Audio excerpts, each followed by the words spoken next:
All right, welcome everyone. Few housekeeping notes. We'll get started here in a few seconds, but we have a Q&A portion at the end. So if you have any questions throughout, please put them in the Q&A box, and we'll be answering those at the end. We'll also send out a video copy to everyone who registered. So if you registered, look out for that in the next few weeks. And so if you had to come late or jump off early, you'd be able to catch everything you missed. My name's Bob Glazer. I'm the founder and CEO of Acceleration Partners. We are a global partner marketing firm, and we help brands manage their influencer affiliate partnership programs. We work with 150 brands, about 150 brands globally, and excited to be here today. And my co-host today is Todd, and I'll let him introduce himself. Thanks, Bob. I'm Todd Crawford. I am the co-founder and Vice President of Strategic Initiatives at Impact. We are a global partner marketing solutions company, and we help over 2,000 brands around the globe manage all types of partners, including influencers. One of our recent acquisitions was a company called Activate, which is a platform for also managing influencers. So that's me. All right, great. So why influencers? Let's kind of talk about this for a second. I think if you're coming from the affiliate space, you know there's a lot of overlap between influencers and affiliates. That historically a lot of affiliates have acted as influencers, but with the rise of social media, we kind of got this specialization of social media influencers. And I think we can take a lot of our learnings from affiliate and see how we can apply them to influencers here. But to get started, I think we need to acknowledge the obvious that influencers is still a very nascent piece of business, a channel type of partnership, and it's not going anywhere. And there's a lot of money getting allocated to influencers, and I think brands are realizing having an influencer talk about your product or services is vital to driving customer acquisition and sales. So we're going to move on here and kind of explore how we can better manage our budgets and our influencers here. So, when you look at influencer creators, they offer a lot to brands. They create a lot of brand awareness, product awareness. So the brand exposure and sentiment is extremely valuable from the social media influencers. And not to be overlooked is the user-generated content. A lot of brands are reusing this in their own social marketing. And so, with COVID, there was a lot of challenges around creating new content on the retail or brand side because they couldn't go into photo studios, they couldn't hire models and makeup artists and photographers. So they leaned heavily on influencer-generated content.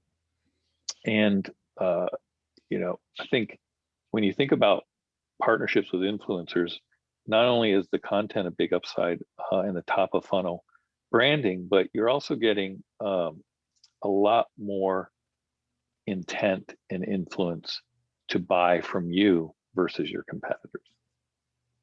Yeah, and just on that, I think Todd mentioned this, but we're just seeing, it being more important not what a brand says about themselves, but what other people say about a brand. I think maybe historically the brand would have liked to be its own advocate, its own voice, but just pushing that out more to where people are talking socially and where their friends are and what they're wearing and what they're doing. And it just generally at the point of that's where the point of decision in the purchase process is. Yeah, and I think another point is, traditional advertising doesn't really work as well when you look at a lot of consumers, especially millennials. So influencers are really kind of your lever there. So, what is this investment buying? I think probably the biggest question I hear is, how do I know I'm getting a return on investment going into this? Because, some influencers you hear about, they ask a lot of money for just a post. Traditional affiliates have worked on performance basis. How do I kind of navigate this and get a budget or retain a budget or grow a budget and deliver results? And I think the key, and this will be a theme throughout this whole presentation, is without the right data, without the right reporting and automation, it's difficult to, invest in this for the long term. So it's really critical that, you get as much data around the performance of your partnerships as possible. And one thing that we wanted to establish up front, I think there are actually multiple categories of influencers. And I think this is where companies get confused around: is this in my affiliate program? Is this in my PR program? Where does this fall? Is it in sort of paid media? So if you think on the left here, we have Kylie Jenner, who commands, I think, one of the highest fees per post of any influencer, working through a PR team. On the right is a woman named Tammy, who runs Healthy Fit Mama, which is a blog and YouTube channel. She considers herself an affiliate and negotiates performance-based terms to share information from brands that she likes with her audience and that she feels an authentic connection with. And so one thing that's interesting to note is that, like, they actually have a lot in common, but they have totally different business models, and they probably fall under different channels. So the Kardashian world is appealing to sponsorship dollars. This is more akin to a Super Bowl ad or a billboard, where you're going to pay a lot of money and it's a branding experiment, and there's not going to be any data, and you may not know whether it worked. And then on the other side, you have pure performance. But what's interesting, and I think what we're talking a lot about today, is this space in between, this sort of blurring of hybrid between people who work across the performance model, but maybe have some other metrics. It's not necessarily all or nothing, right? You can do things on a performance basis, but they have real brand value, or you can do things that have brand value, but sure, you want to also check and see, does that generate, particularly if it's direct response, does that generate clicks and sales, even if I'm looking at different metrics? And so, for brands that are running mature partnership programs, I think this is where they're seeing this convergence, this middle piece moving under the partner umbrella. I think the Kardashian part will always stay under the PR team. And so where is this convergence happening, and why do we see kind of these trends merging? I think we're pulling in some positive things from how affiliate marketing has operated. So a traditional influencer campaign is just very transaction based. You might pay for a post, an article, or some other tongue, and then you sort of walk away. There also, in the past, has not been a lot of requests for measurement around that. And it's a little bit of a churn and burn style, where you go do it and then you got to go find all the same people again, do another campaign. When you think about, like, an affiliate program or partner program that's been around for a while and maybe has had hundreds of content bloggers in it, it's a little more evergreen. You've got the tracking activity in it. You've got ongoing promotions and things that you can push out to those partners, and they can decide, hey, I really like that and I want to run with it. So I think that part from the affiliate world is in this in-between place. I think this is a good change of sort of carrying influencers with you from campaign to campaign, understanding that there's kind of an acquisition cost and keeping them engaged. It's kind of the difference between push versus pull. I could go out to my 200 partners who already are in my partner program and have a commission plan and say, hey, this new product is coming out, and here's a deal and some pictures and some info, and we'll send you a sample if you want. And they can decide whether they want to opt into that, and they already know how they get paid. Or they might come to you and say, hey, I'm part of your program, but I'm launching a whole new, we see this a lot. I'm launching like the 10 things you need to buy for holiday. Would you like to be included in that? And can we talk about some additional economics for that? So when you've created a group of influencers within a platform and an ecosystem, I think you have much more of, this analogy of kind of the season ticket holder and some loyalty and some retention, where it's just not this one-off and transactional. And so you can spend time kind of supporting and optimizing campaigns with them. Todd, anything else on that? Yeah, I think when you think about these different types of partners, whether you call them affiliate or influencers, is that some of them are better at doing certain things, like getting that brand and product awareness more top of funnel. Some are good at convincing people to actually engage with you and buy or subscribe to your service. And so having that understanding, and also realizing that you can't convert them. You can't turn maybe someone that's good at brand awareness into a lower funnel type of influencer. So by knowing what the different partners are really good at, then when you go to launch something new or you want to do a promotion, you understand who the best partners are for each of the goals that you're trying to achieve. And there might be, a hybrid approach where you're leveraging some top of funnel as well as some lower funnel at the same time. But just be aware of that and what they're good at promoting, where they've performed better, because then the next time around, it's easier to kind of pull that team together. So one of the things that's really important here is the tracking and measuring. And historically, influencers have been measured based off the social signals, right? So how many people viewed something, liked it, shared it, commented it on it. But that shouldn't stop you from wanting to measure beyond that, the traffic to your site, the actual conversions. And there's multiple ways depending on the platform to do that. Obviously, a good old fashioned tracking link embedded in the content is key, like in a YouTube video. The swipe up in Instagram has been highly effective. It also isn't kind of non-intrusive to the user. It's just part of they don't have to go and look for anything.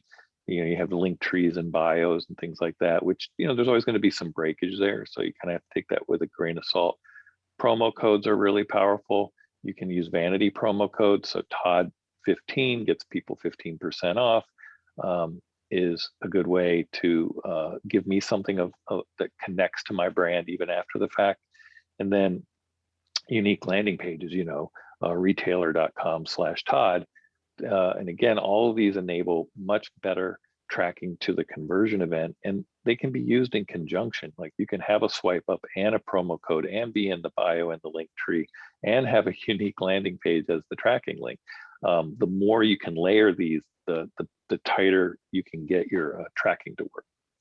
Yeah, and to that example, Todd, I always think of Tim Ferriss, who's probably outside of Oprah was one of the greatest sort of product influencers, and people clearly pay a ton of money to advertise on his podcast, but you will never hear an offer or an ad that he does that doesn't point someone to a special offer with a Tim code or /Tim page. And so clearly those brands are really, they know it's valuable, but they are wanting to understand and track, the specific influence and follow through to that. So irrespective of the financial arrangement, there's much better metrics for them and understanding really how that's driving their business by, picking plays to do that, even within podcast advertising.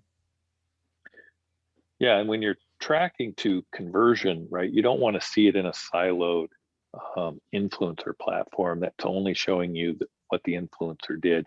You want to look at it in a holistic view so that you can see, if you look at this kind of from left to right, someone's doing a web search, they find a comparison article, they see an Instagram post, a creator generated content is then exposed, and then a purchase, right? So where is the influencer in the consumer journey? And that's kind of part of this whole tagging and grouping. Are they higher funnel? Are they mid funnel? Are they kind of right at the bottom of the funnel? So it's really important to understand that and have that kind of attributed value. So if you have attribution modeling and you're including your influencers into that mix, you get a different view of the attributed revenue with all the touch points. And as you just alluded, even if you're not paying on performance, if I pay someone $1,000 to post about me, but I can measure the results, I still get a performance-based metric out of it. I can still compare them to other performance-based and other non-performance-based partnerships. So I think it's important to always kind of have that perspective, because if you're doing all performance-based, it's easy to get budget, right? Because if I spend $1, I get I make $5. So can I spend, how many dollars will you let me spend to go get $5 every time? It's pretty uncapped. When you look at solely, influencing higher funnel without those metrics, it can be hard to justify continuing the budget or growing the budget. COVID, people lost a lot of budget because, people have pulled back a lot of spend.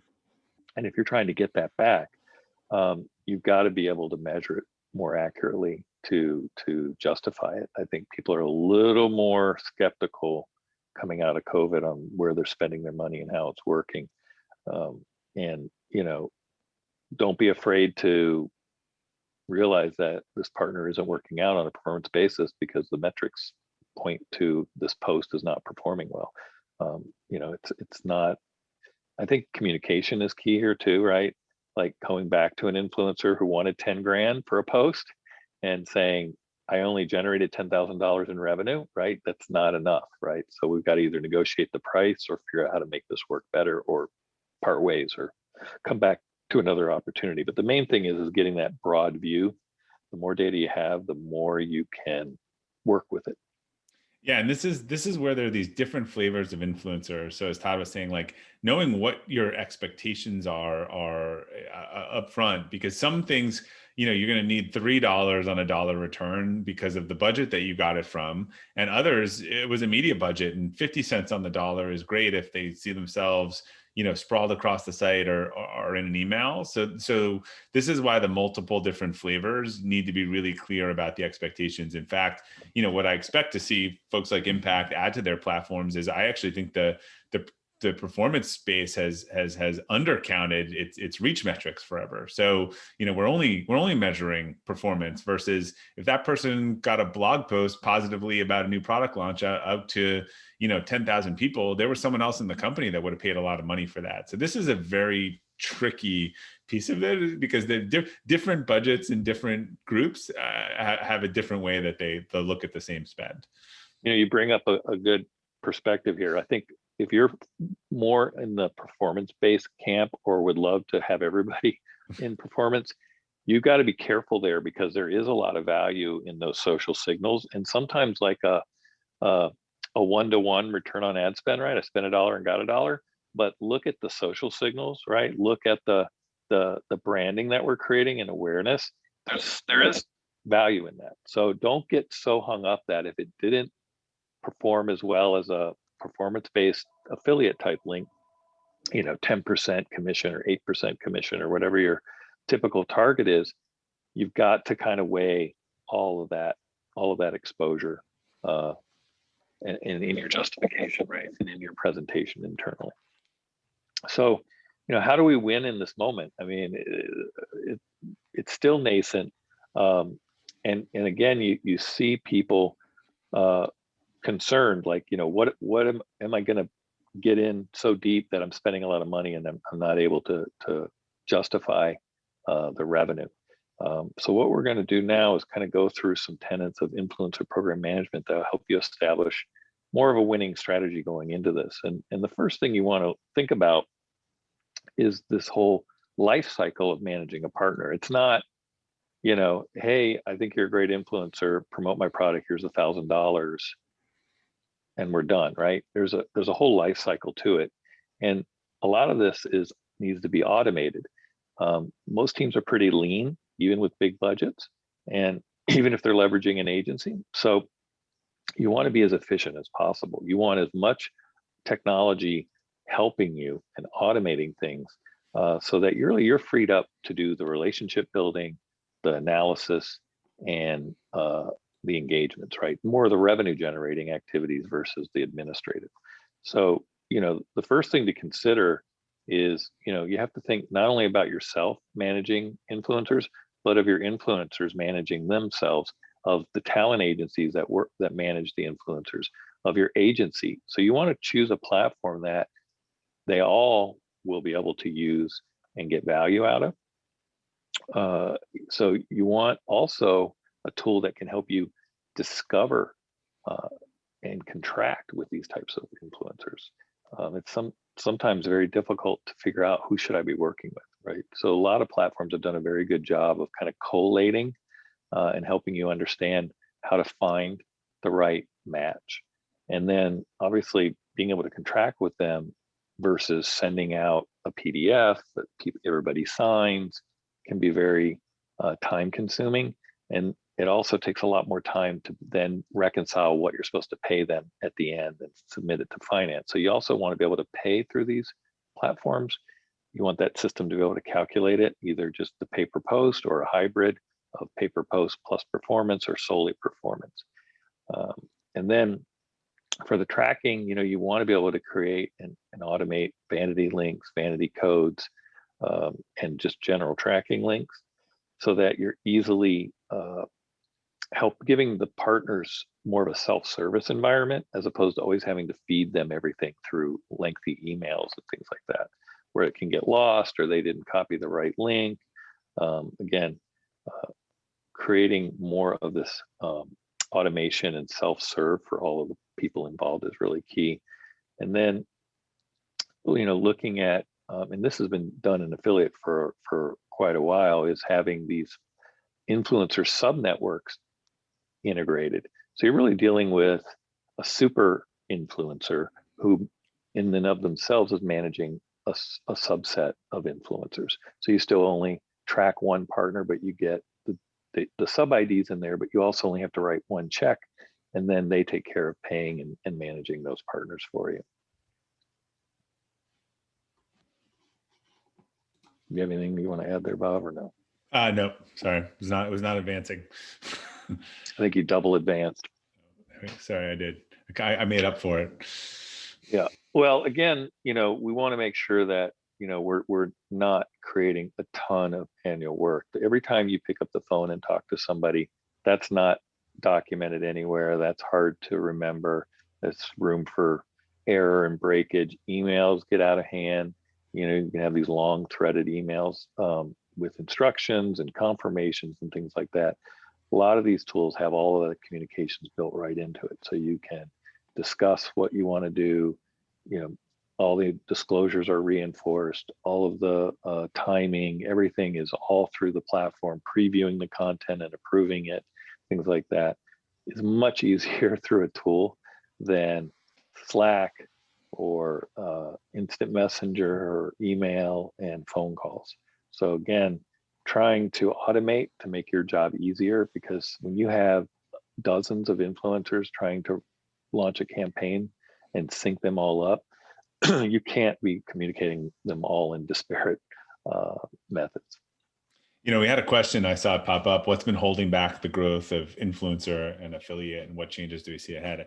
I actually think they're the same thing, and influencers experiencing this just years later. People know it's valuable, but it hasn't scaled very well. And I think you see that in that there were something like 500 influencer platforms before the consolidation started happening. Very few of the agencies are over 20 or 30 people. So it's just super, super fractured. And I think this sort of technology and workflow that's existed in partner marketing is kind of key to how do you do this 80-20, or else it's like talent management, which is not a digital channel. It's a very different looking thing. Yeah, I think the scale, I think a lot of companies are scaling well, and I think the companies that are trying to figure out how to scale, that's the thing that's slowing them down. Is spreadsheets and post-it notes don't scale. Yeah, so perfect segue. I mean, really, we're seeing this everywhere, which is, hey, we're having this software, we're having this platform like Impact, but I've got this PR team doing this, I've got a BD team doing this, I've got an influencer team, I've got a other team doing one-off partnerships, and so we felt for a while the key for the partnership channel is when you start having a tech solution like an Impact, which can integrate all these channels, you need to start getting the teams and workflows integrated and say to everyone, hey, we have this tool. It allows us to contract, manage, do all this stuff in one place, pay. And by the way, it allows us to get data from all the channels in one place. I think the other thing, when you have a newish channel, an influencer has been the new kid on the block, an affiliate had this 20 years ago or 15 years ago, where like, everyone's jumping into it and they're spending money, but pre-attribution, they had no sense of how it was interacting with everything else.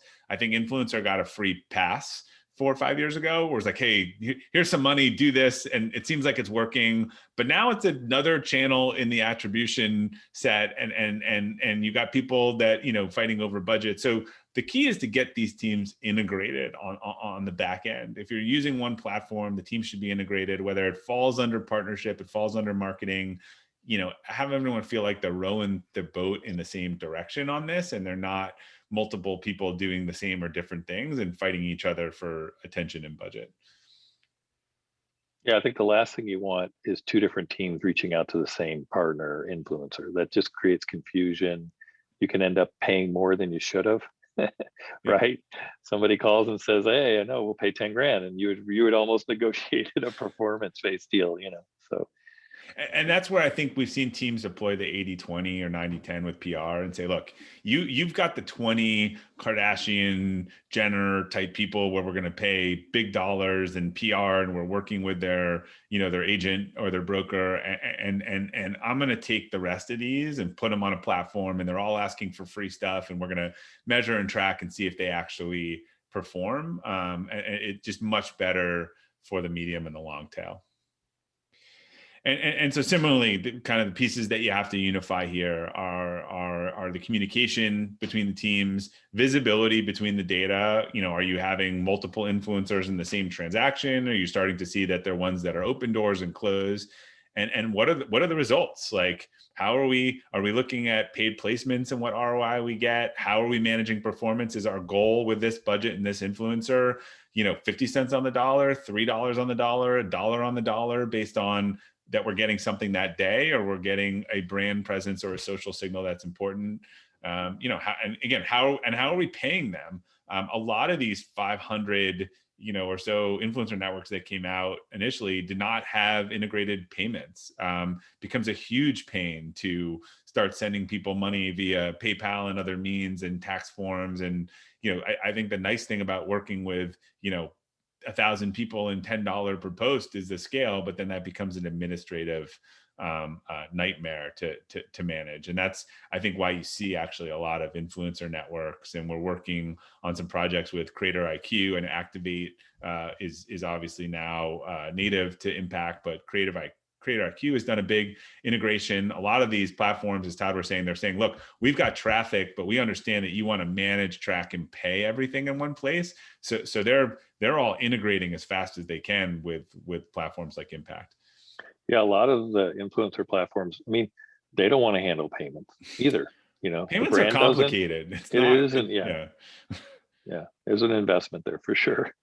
Taxing, tax documents and things like that as well. So it's not sexy, but someone needs to do it. yeah, it's a piece of it. And then the other thing that I think this really offers is and a North Star for your partner program is like, how can you add value to the customer influencers audience? So I think partnerships are unique because, unlike advertising and sale, which can be pretty intrusive, they can be more accretive to the customer experience, and customers are seeking out these creators' guidance and content on their own terms. So think of you almost as the PR agency to the influencer, like providing them some sample content, some images, some way it's being used, some best practices, so that they can tell their own authentic stories. I think people really smell the difference between an influencer who just sells their love for that product that day without ever looking at it, and they were given to it. There was a famous post a year or two ago where the guy inserted on Instagram something that said, "Insert your own comments here about product." Just showed you like how they were getting paid so much money that they weren't even looking. And folks who you're leading them to water, but you're giving them the building blocks to tell their own story. And I think the customers follow the people they feel like are authentic and are talking about things that they actually like, not things that they were getting pitched on. So if you take off your sort of sales and marketing hat and working with some of these partners and think what would be helpful for them to share or explain the customer experience of the product with their own customers. And really, like, I think we talked before about the relationship. Like, it should be an exchange of ideas and information. You're working with them because they have unique audiences and hooks that they want to get you into your target customer, and you're looking to them to be an extension of your brand. But also ask them about their audience. What's worked well in the past? What kind of campaigns have they seen good clicks on or conversion on? And then maybe you can brainstorm things that you can work on together. We're definitely moving towards a digital first era. And I think some of these creators are figuring out, testing things ahead of when brands are doing it. So back to this push pull, like what works for you that you can share with them that's worked really well about the product, and then make sure they're telling you, you're listening to them about what they've seen work well with their audience. Again, I think that's where the authenticity will really show. And if you want to get the most out of partnerships, a couple of things that we talked about. I think partnerships, influencer has been very valuable, but not scalable. It's very much a cottage industry, like I think affiliate was 10 to 20 years ago before it started to grow up. There isn't the billion-dollar public company platform. There are hundreds of agencies of 50 or less people, and it's broken up in a bunch of different places. If you ask 50 different companies who they're working on influencer, I think you would get 50 different answers. So, but if you're experimenting in your program, I think you do need a baseline of tracking and reporting. If you're thinking about how this is going to scale, and looking at what are the sources of traffic and things that could plug in, like Todd was saying, to where I'm already doing business, where I'm already paying people, and look at them as extensions to the partnership program you already have. Because what's exciting about these new partner programs, which include all of this stuff, is that the more the channels that you wrap under the same system of record, the more data you have, the better data you have around who's doing well, where they're doing well, why they're doing well. And you take something that's become heavily managed, heavily manual, and you make it more like a Facebook or an Amazon or a Google for you in terms of being able to think about, deploying large dollars, lookalike audiences, cohorts, and all these things. If you're tracking all this stuff in an Excel spreadsheet, you'll never be able to spend money in that same way. I think one of the things that the big three of Google, Amazon, and Facebook have done really well is they've made it really easy to deploy a lot of money. What that has done is sometimes drive prices up and make it not competitive.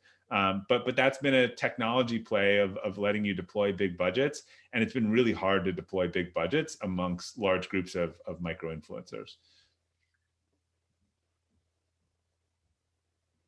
So sorry, Todd, I thought you were going to say something.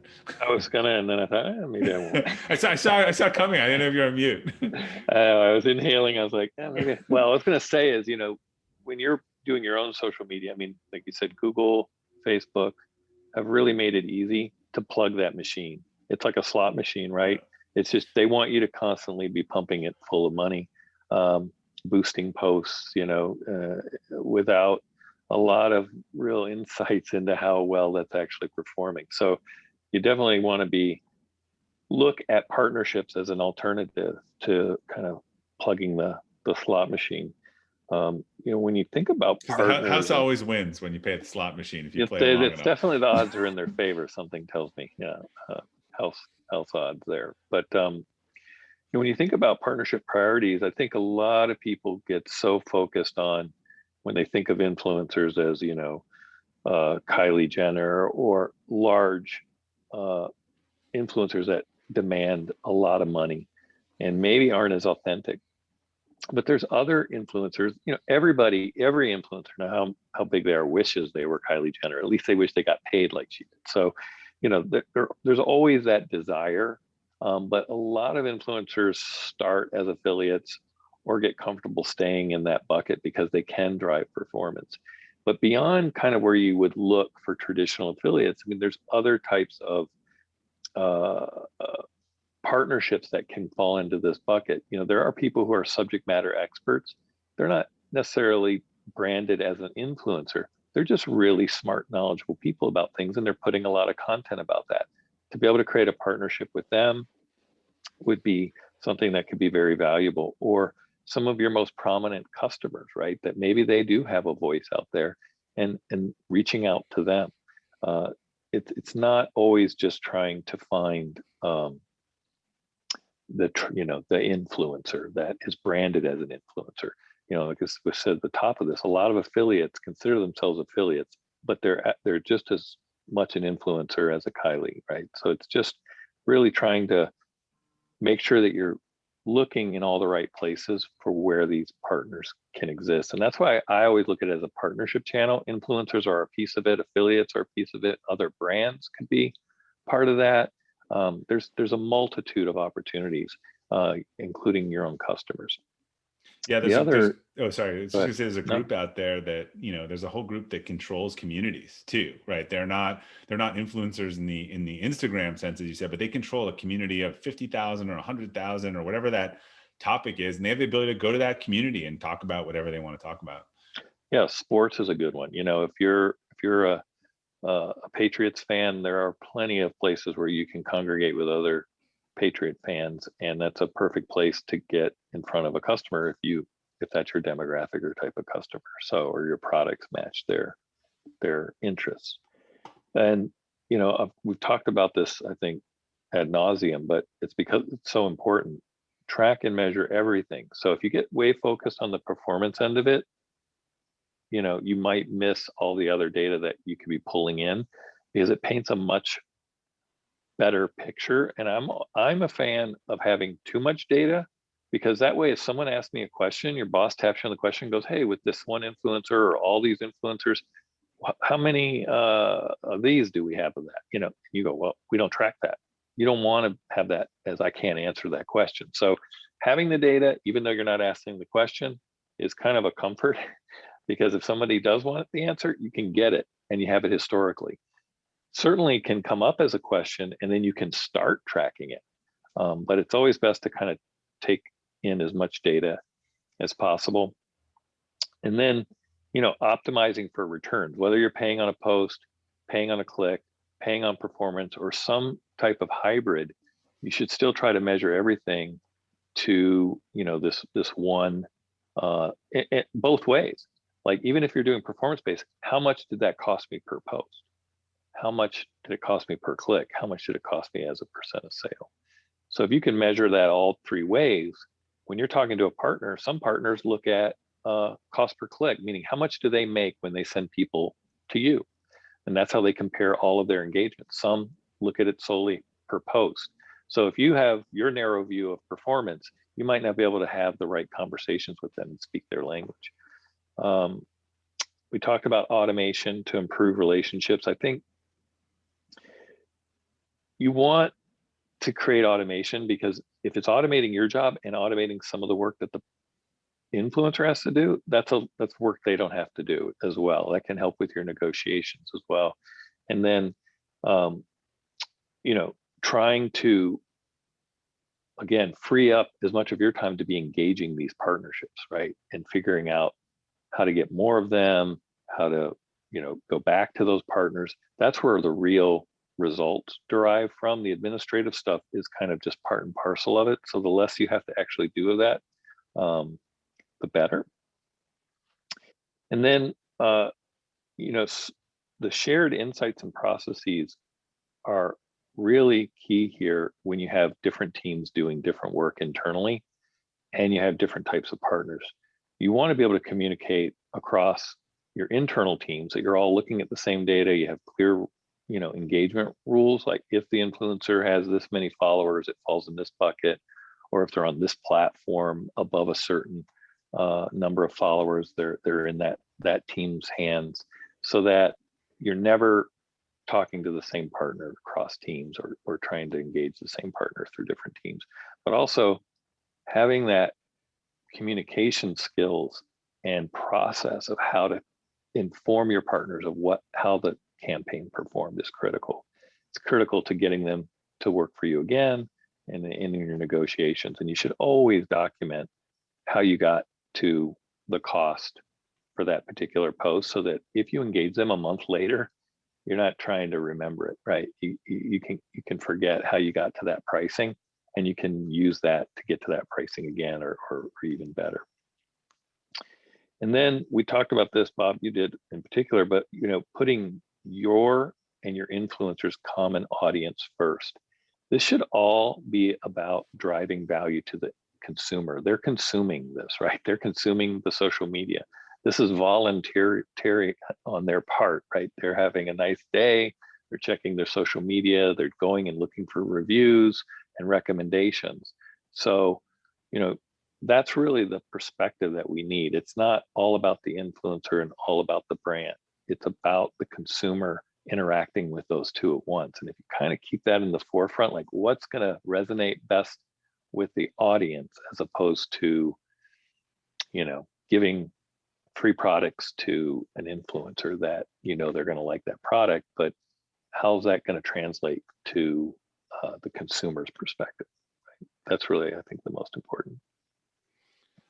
All right, great. Well, we have a bunch of, we're going to do some Q&A, and we have a bunch of questions already in here. If you haven't added yours yet, please go to the Q&A button and we will try to dig in and get to all of them here. Let me turn off the screen so we have a little more real estate here. All right. So first question, Todd, I'll let you handle this one first. What are some strategies for finding influence and partners that are fit for your brand? Yeah. So, there's a lot of ways to do it. A lot of influencer platforms, they already have influencers on the platform, and they've done a lot of work to categorize those types of partnerships and what they're in. So if it's health and beauty, obviously that's huge area, and you can sort them by audience and followers and things like that. So you can kind of figure out like what's your sweet spot. Maybe you're going after the long tail more than the head, right? So you're working with people that are more open to performance based. But Google, right? Like what is indexing YouTube? When you type in the things that you sell, who's reviewing those products? Who's talking about them? So the search engines and even the platforms themselves have search capability. So that's another way to find them. But I would definitely look at the platform first, and talk to your vendor about how to use it best. Because some people think they're doing it right and they're missing some of the nuances. Yeah, I agree. The platform has discovery in it. As I said before, we're working some integrations where we're going to be able to go through to influencer networks that are integrated with Impact and just add publishers that way. Also, there are a fair amount of tools out there, discovery tools for publishers and influencers. One is called GroupHigh. There are a bunch of them. The problem is it's hard to get your boss sometime to, spend $10,000 for this one and $10,000 for this one. I think honestly, that's one of the advantages that we provide as an agency. Like we buy all of these tools and try to build these lists so that there's some scale to that, but often there are definitely there's a whole industry of influencer and publisher discovery tools out there based on what you're looking for as well. Lookalikes is a big thing too, right? Like if you already know some partners you like, trying to do lookalikes, who else looks like these partners, right? That's another big one. My management wants me to do a product for post exchange where we send an influencer a product for free in exchange for a certain number of videos with a product in use. I'm having trouble with this because people seem to want cash. Any suggestions? Well, it depends on what you're giving them for free. I mean, if you're giving them $30 worth of apparel or $300 worth of apparel that cost you $50, right? There might not be a lot of value in what they expect to get. Some influencers get the product, they either try it on and send it back, they keep it for themselves because they do really like it and want to wear it if it's apparel, or use it, or they give it away as part of a contest to create more engagement and more awareness of your product, but also to recruit more followers.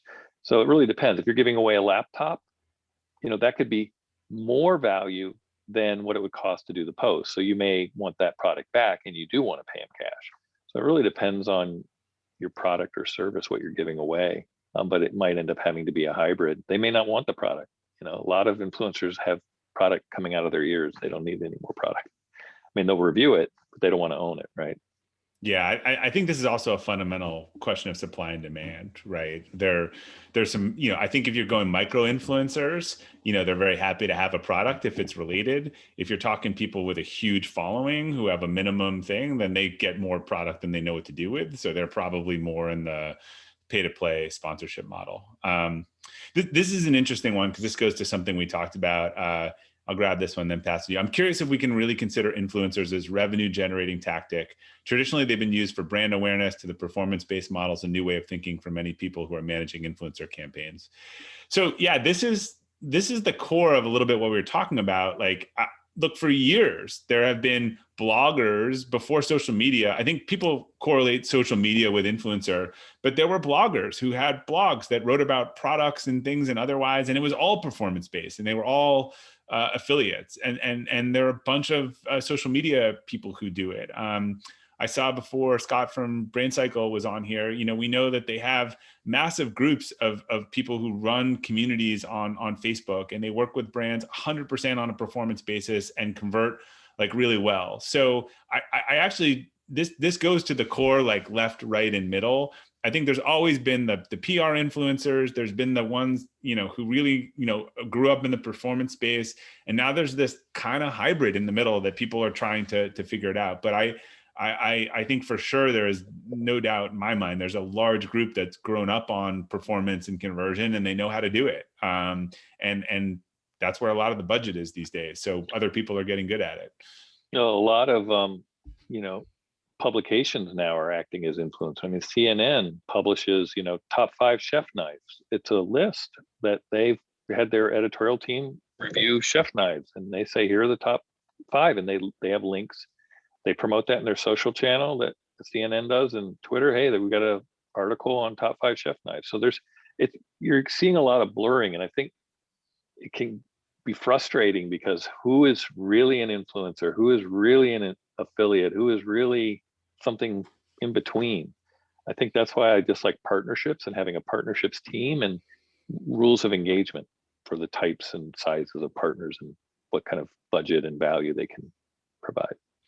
Yeah, this is a different version of the same question. So I've had people with a long influencer background, and I'm guessing they come from the left side of the screen, tell me that influencers won't be interested in working with a performance model on a large scale. They claim that because they have limited inventory, they'll always require a flat fee to hold that. The other thought was that so many advertisers are willing to work with them on a flat fee, no tracking basis. It wouldn't make sense for them to move their partnership model. Thoughts? Do you agree? If not, why not?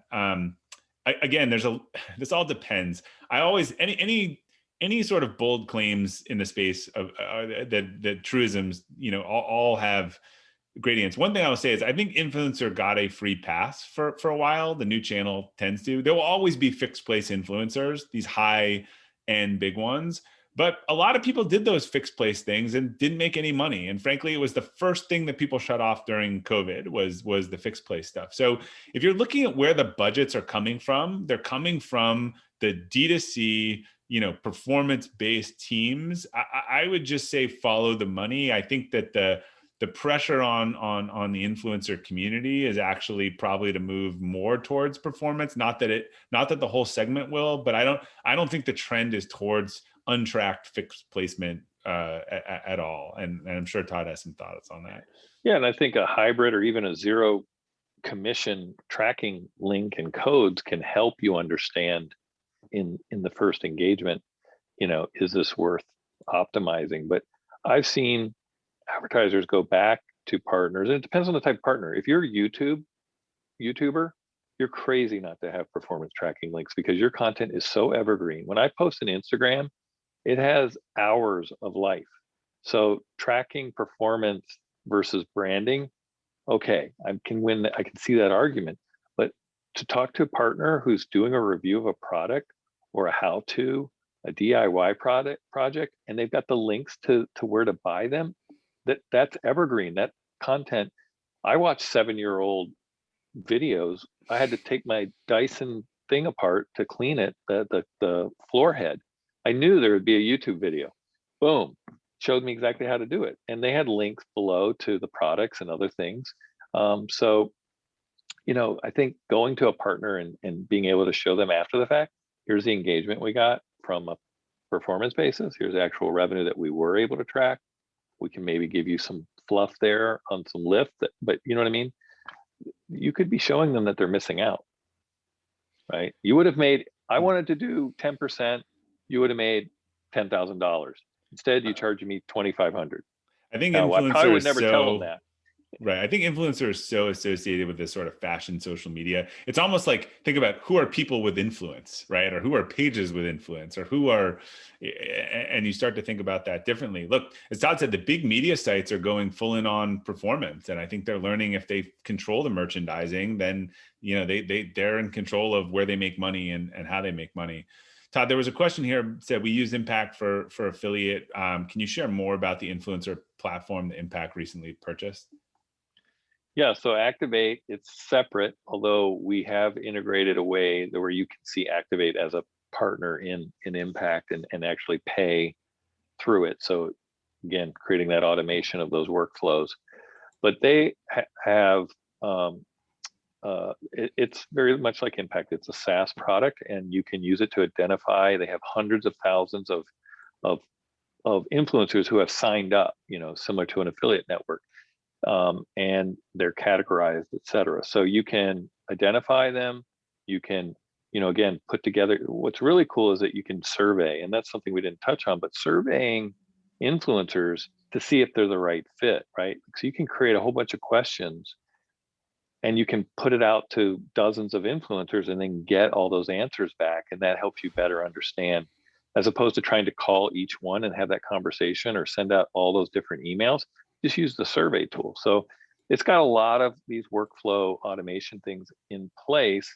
And then, whether you're doing gifting, whether you're doing pay per post or hybrid, being able to kind of figure all that out, the tool is going to help you to do that. So it's if you're used to using affiliate marketing, it's similar. There's a lot of overlap, but there's some distinct capabilities. Like, I don't know of any affiliate network that lets you survey your affiliates, right? And Todd, what was the URL for Activate? Someone just asked.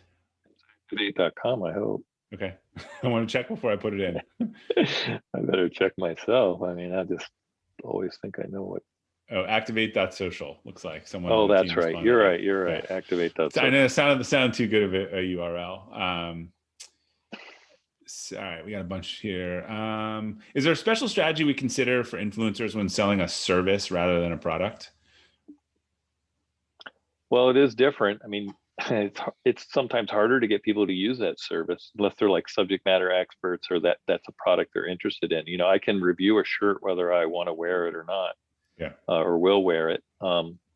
So it's definitely a little different. I think you have to go after, these subject matter experts, people that are, I mean, it depends on your service too, right? If you're BarkBox, right? I mean, there's a lot of pet owners and pet sites that review things that would probably love to review that service. So it just depends on your business model, what your service is, but it can be different. Yeah, I was thinking it's probably more video is one way, almost the two extremes. Video of you showing how you use the service, or actually a write-up with screenshots of how they use the service. So it's probably not for the Instagram world, but more what Todd was saying before, like the video product review. Here's how I use something. You look up something, what do you think of sittercity.com? Someone is going to have a video review and testimonial that, shows up number one for that. Yeah. And I mean, like you look at Sitter City, I may not have to show you how great and easy the product is to use, but just being a parent telling you how great the product is as part of my conversation, my video flow or live stream that I'm doing, right? It just might be something that I talk about anecdotally, right? But I got a link. What social media platform do you predict is the next TikTok? Any thoughts on the latest Clubhouse craze?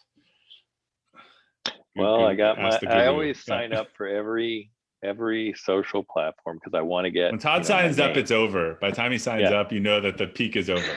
Well, I just want the Todd Crawford, right? I don't want a Todd Crawford 71 or something, right? I want to try to, but I did sign up for it. I see people going live on it all the time talking that I know, but I've never done anything with it yet. Yeah, I'm not sure what the next one. The Clubhouse, I think, particularly launched at a time when everyone was locked inside during COVID fever. I think now there's a desire to get out. I don't know what it is, but I'm guessing someone will capitalize on human socialization and people being together over the next year, because I think these things tend to rebound pretty hard. But yeah, if we knew what the next TikTok was, we wouldn't be doing these webinars. We'd be investing our cryptocurrency in it and retiring on the beach somewhere. Well, you really never know till they blow up. I mean, nobody thought TikTok was going to do anything. I mean, you heard about it because it was blowing up. Yeah. I also think Clubhouse actually had a distinct advantage early, and then as soon as it got really busy, it got much harder to find the content, and it does seem to have calmed down a little bit. But they have not at all focused on conversion or links, or you can't really put any assets in the system, and so to date it hasn't really been a great marketing vehicle. I am sure with all the money they raised that they will be going in that direction, but didn't Facebook launch a similar feature now too? I mean, they got where they're gonna. Yeah, a bunch of people will. It's tough. Yeah, I mean, I know. that's what's happening nowadays. Any new social platform, Facebook is very quick Just launches it, to, yeah. yeah. So there was two, this will be the last question. I know you covered this a little bit, but someone asked like UTM promo codes, like what is the best way to, I know you showed a couple types. What is the best way to track conversions in this landscape?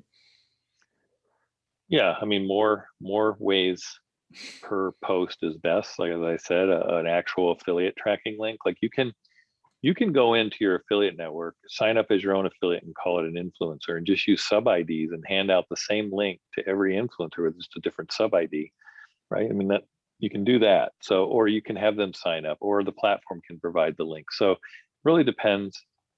Giving them a tracking link, I think, is good. You can use UTM parameters because then it's going to be in your Google Analytics, but your affiliate link should be passing those anyway. So relying solely on UTM, I think now you've got another system trying to track performance has pros and cons. I tend to not go that route because then you're pulling that data and trying to look at data in your influencer platform. It can just be confusing or more work, I guess, it reduces scalability.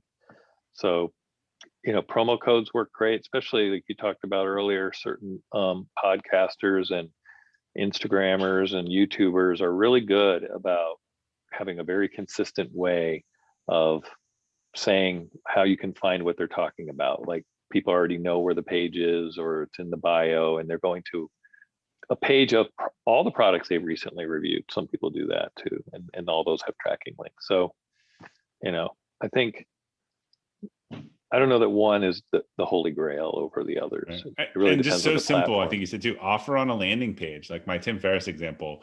Again, you will never hear a podcast ad that is not like, go to mizzendomain.com/Tim, and then it's a custom landing page experience and how many people entered through that link because it's not available on the site everywhere.